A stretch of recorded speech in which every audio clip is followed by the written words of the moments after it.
frozen ocean of 5.5 million square miles that surrounds the North Pole. The windiest place on Earth is Antarctica, the South Pole, a land embedded in ice. Temperatures here can plunge to minus 128 degrees. These two desolate regions boast some of the most unforgiving weather on Earth. Polar weather.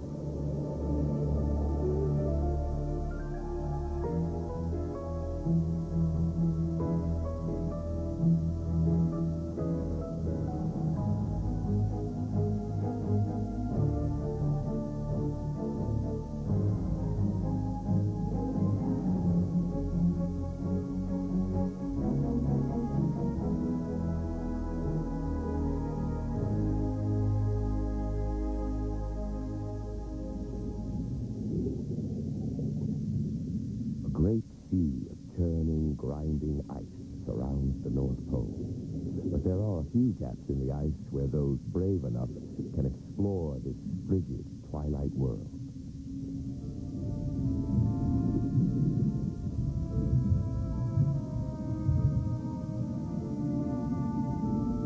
It's a killer environment. Unprotected, this diver would die in minutes.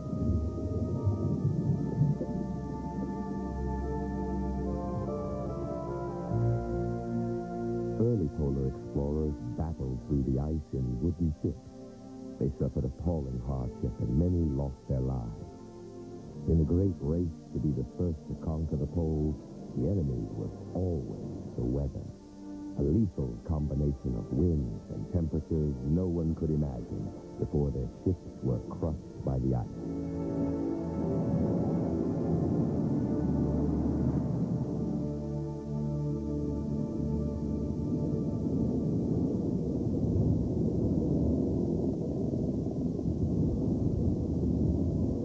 Even today, this heaving, frozen ocean can trap and sink a reinforced, steel-plated ship.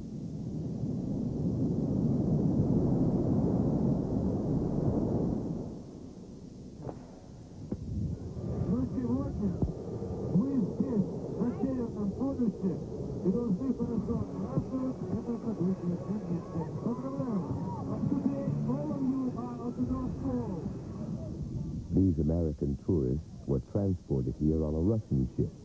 In 1991, it was the first icebreaker to cut a path through the Arctic ice all the way to the North Pole. Ice along the route can be over 9 feet thick, but the nuclear-powered Russian ships rammed their way through by brute force.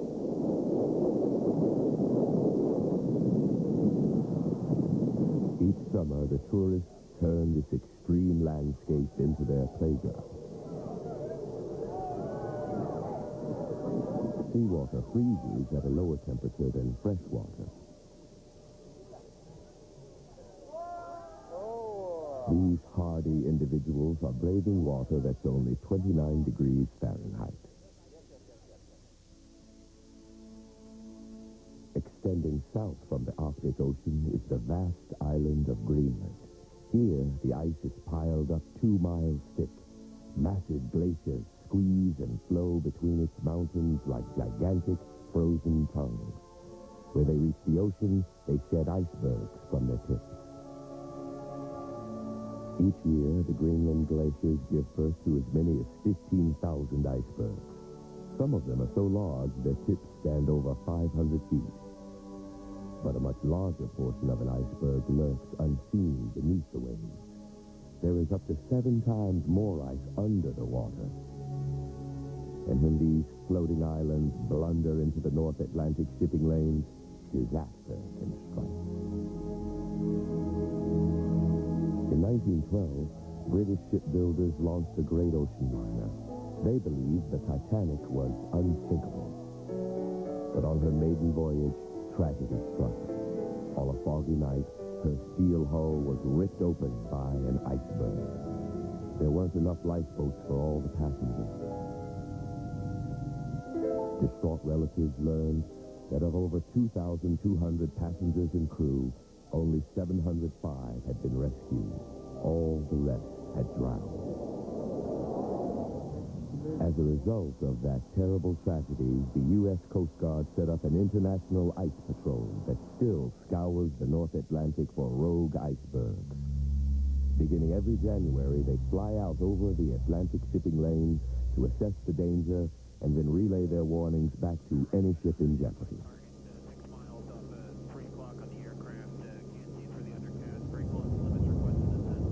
This threat is so great that there have even been attempts to try and melt the iceberg.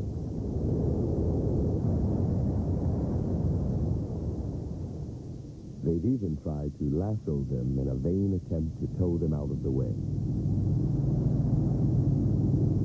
Other crazy-sounding ideas have included dropping bombs on them or painting them black so they melt in the sun.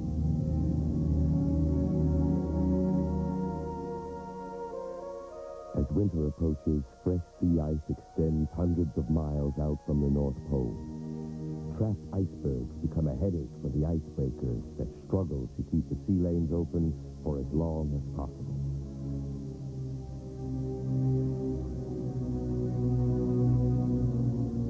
Just 100 miles from the North Magnetic Pole on Canada's icebound Little Cornwallis Island, miners dig all year for valuable ores of zinc and lead. This is one community that ships must reach.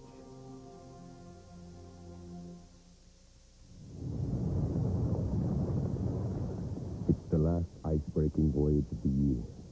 This is the only cargo ship in the world that's both powerful and strong enough to venture into the fabled Northwest Passage as late as November.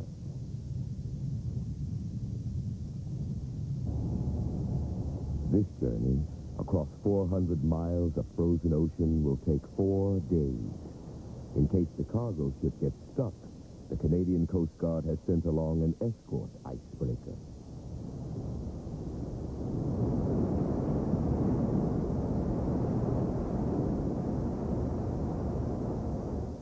On the Coast Guard's radar, they watch for icebergs.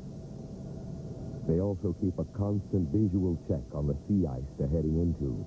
The last thing they want is to get both ships stuck, but they allow the cargo ship to go first through the ice. Her bow is made up of special 12-inch thick steel that rides up on top of the ice, which cracks under the weight of the ship. The worst hazard is multi-year ice, layers of ice that don't melt in the summer months. Hitting this ice is like trying to break through concrete.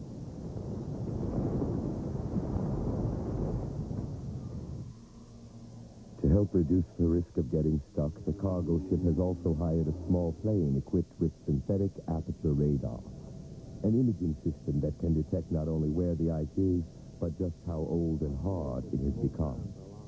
The Coast Guard captain can see the thickest multi-year ice as white, rounded areas on his radar screen. I think it's as strong as concrete, in my opinion. An area with sharp, angular corners is younger, softer ice, but even that may hide fragments of hard ice. A few days earlier, after they'd been trapped by multi-year ice, they sent a robot camera down to check for damage. A propeller blade has been bent out of shape, and the ship is now limping along. But there is a way out. They must get back into young soft ice, which shows up as black on the radar screen.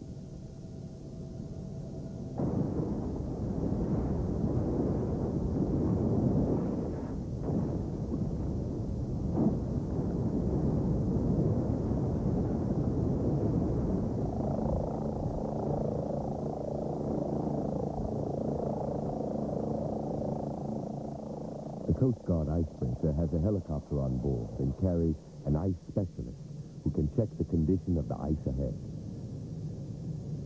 The cargo ship has become stuck in heavy ice, and because it's so long and thin, it can't turn.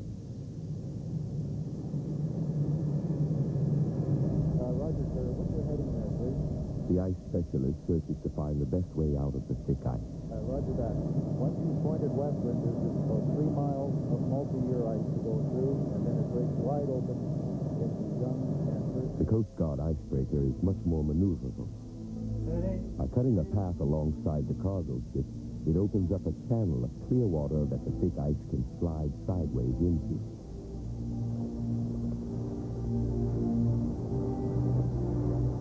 This releases the pressure in the ice surrounding the trapped cargo ship. The maneuver is successful and it's able to move again.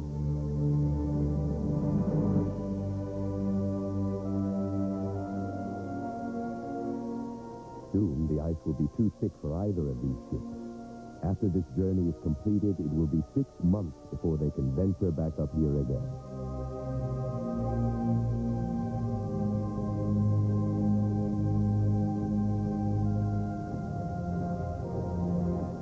The winter freeze can extend beyond the poles. Expose the relatively warm sea to chill polar air, and this is what happens. You get sea smoke, a haze of quickly crystallized water vapor.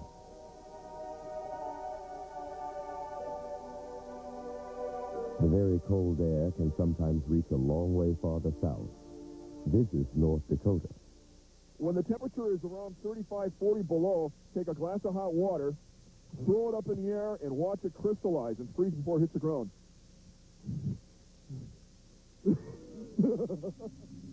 As the Earth spins, the air masses break up into separate, swirling bands of weather. The boundary between the two northernmost bands is marked by the jet stream, a high-altitude current of air that circles the globe. It often swings south across the Rocky Mountains. But in January 1996, the freezing polar air spills much farther down.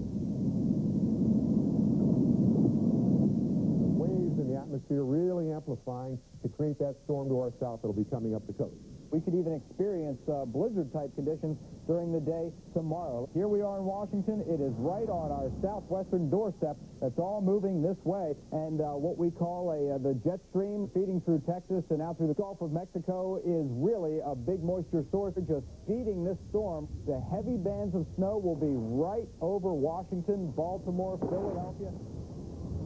Cold polar air brought with it one of the worst winter storms the east coast of America had ever seen. It dumped 31 inches of snow in just 30 hours on some of the most populous areas. It brought businesses and transportation to a grinding halt. In the northeastern states alone, 60 lost their lives in the bitter polar weather.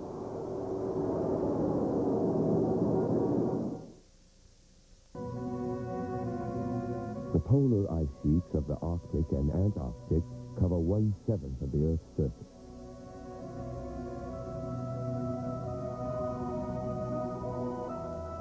Five and a half million square miles of floating Arctic ice surround the North Pole. At the South Pole, Antarctica is a whole continent in deep freeze. Bigger than the United States and Mexico combined, it spreads and doubles its size each winter. Because they're at the ends of the Earth, both polar zones have long, dark, freezing winters and summers when the sun never sets.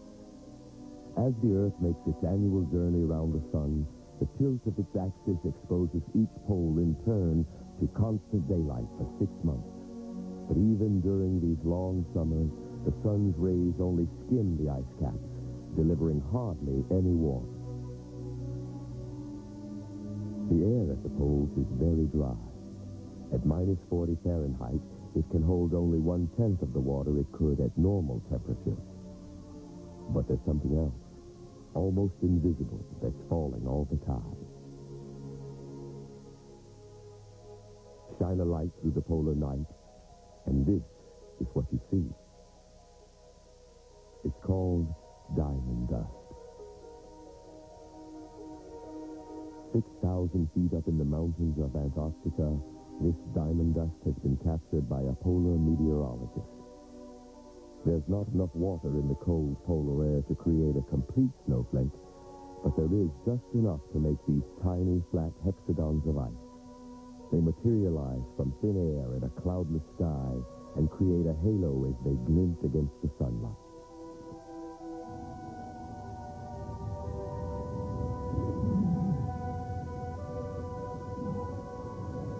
If there's any wind, its fine dust rises up like a blizzard under your feet.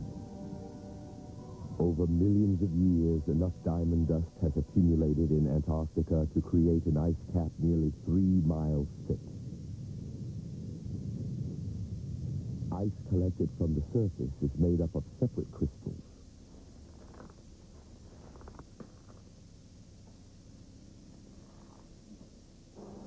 But deeper down, samples taken from ice cores reveal that it's been compressed into a brittle solid.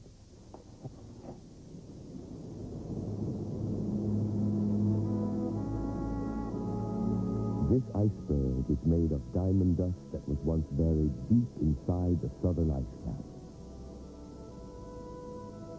It reveals that the true color of pure ice is blue.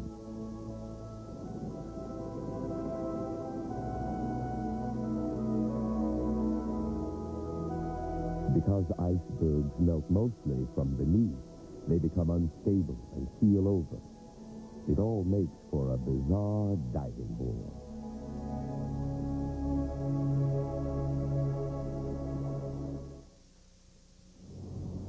The forbidding ice shelves of Antarctica rise 100 feet straight out of the sea. This is supported below the water by a further 400 feet of ice.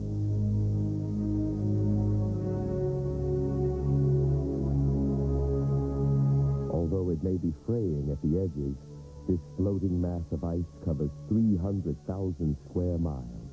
That's twice as big as Japan. But in the last 30 years, the ice shelves around Antarctica have been getting smaller. They are disappearing at a rate of more than 1% every 10 years. When the sun returns each spring, the winter's relatively thin sea ice breaks up and blows offshore.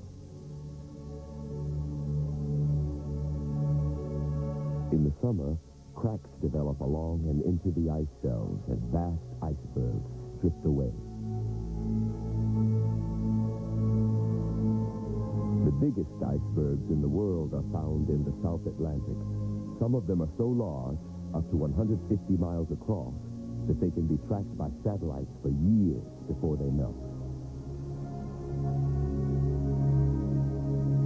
To study life in these extreme conditions, and to help find out whether we're under threat from global warming or from another ice age, Antarctica is populated by a few thousand scientists, scattered around the continent in a few remote bases.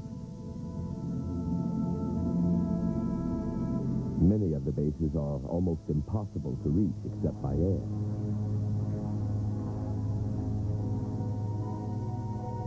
Antarctica is immensely high. Mountains soar to over 13,000 feet, as tall as the Rockies, but only their peaks project through the thick mantle of ice that fills in the deep valleys. There's so much ice that the average height of Antarctica is 7,500 feet, 3 times higher than any other continent. 90% of the world's ice is here, 2/3 of the world's fresh water. Melt all the ice on Antarctica, and world sea levels would rise 200 feet. The mass of ice is so heavy that in places it has pushed the underlying bedrock down below sea level.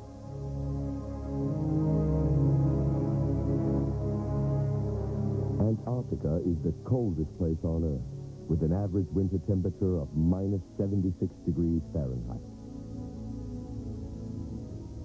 It's also the windiest place on the planet. Cold air pours down the valleys like a never-ending avalanche. It howls unchecked across the ice for thousands of miles. This land of savage extremes was finally conquered by explorers only this century. In 1910, in a converted whaling ship, British naval captain Robert Falcon Scott set out on his attempt to reach the South Pole.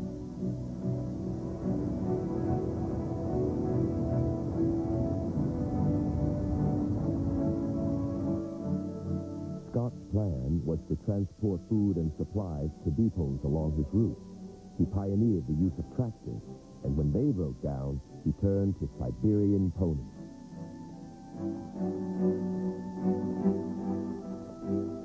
On their return from the depots, his support teams used the wind to push them across the ice cap.